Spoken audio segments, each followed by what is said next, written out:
Welcome to my channel. প্রিয় চাকরি প্রার্থী বন্ধুরা, তোমরা যারা বিভিন্ন সরকারি চাকরির প্রস্তুতি নিচ্ছ অথবা তোমরা যারা ফুড এসআইয়ের পরীক্ষা দিয়েছিলে তাদের জন্য ভীষণ ভীষণ ইম্পর্টেন্ট আরেকটা ভিডিও নিয়ে চলে এসেছি। তো আজকের ভিডিওতে বেসিক্যালি এই অ্যাকচুয়ালি ব্যাপারটা কয়েকদিন আগেই এসেছে অফিসিয়াল ওয়েবসাইটে।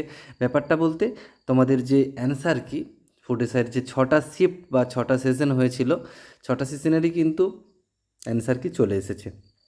তো আমার ভিডিওটা বানাতে একটু দেরি হয়ে গেল, তো সেই জন্য কি দুঃখিত আর কি বলবো, কারণ একটু সময়ের অভাব ছিল, সেই জন্য বানিয়ে উঠতে পারিনি। তো যারা এখনও পর্যন্ত ভিডিওটা মানে এখনও পর্যন্ত তোমরা অ্যান্সার কি এখনও পর্যন্ত ওয়েবসাইট থেকে ডাউনলোড করোনি, তারা আমার ভিডিওর ডেসক্রিপশন বক্সে গিয়ে কিন্তু লিঙ্কটা ডাউনলোড লিঙ্ক দেওয়া রয়েছে। প্রতিটা শিফটের আলাদা আলাদা করে 6টা যে শিফট হয়েছে, প্রতিটা শিফটের অ্যান্সার কি কিন্তু এসে গেছে আলাদা আলাদা। এটা যেমন আমরা দেখাচ্ছি, এটা 6 নম্বর শিফট দেখতে পাচ্ছ। প্রতিটা কোশ্চেনের যেমন 1 নম্বর কোশ্চেন, তার এ সেট যাদের ছিল তাদের অ্যান্সার এটা, ঠিক আছে। 1 নম্বর কোশ্চেনে যাদের এ সেট ছিল তাদের অ্যান্সার এই নিচে নিচে যেগুলো 1-এর দাগের বি হবে, 2-এর দাগের বি হবে, 3-এর দাগের এ হবে।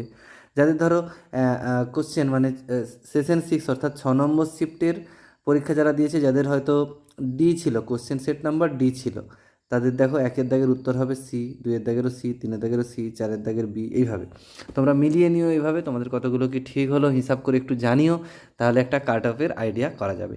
প্রতিটা লিঙ্কে আমি দিয়ে দিচ্ছি 6টা শিফটেরই অ্যান্সার কি যে রয়েছে।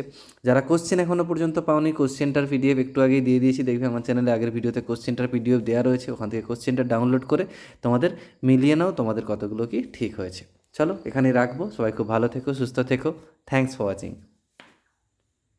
আচ্ছা, আরেকটা বিষয় না বললেই নয়, যেটা হচ্ছে যে অনেকে মনে করছে যে যেহেতু পরীক্ষাটা নিয়ে গণ্ডগোল চলছে, প্রত্যেকেই জানো যে অনেকে রিঅ্যাডমিশনের দাবি করছে যেহেতু কোশ্চেন লিক হয়ে গেছিলো, এটা তো আর বলার কিছু নেই, সবাই জানো।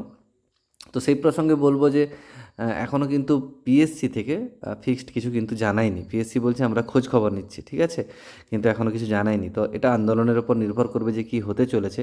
এখনও পরীক্ষা যে ক্যান্সেল সেটা কিন্তু পিএসসি বলেনি এবং ভাবছেও না। হয়তো যদি ভাবতো ক্যান্সেলের কথা, তাহলে হয়তো অ্যান্সার কি দিত না। অ্যান্সার কি দিয়েছে মানে রেজাল্টও হয়তো তাড়াতাড়ি দেবে। তো এবার দেখার বিষয় যে কী হতে চলেছে, বা যারা আন্দোলনকারী রয়েছে তারা কি করবে, বিষয়টা নিয়ে কি ভাবছে। চলো এখানে রাখলাম। Thanks for watching.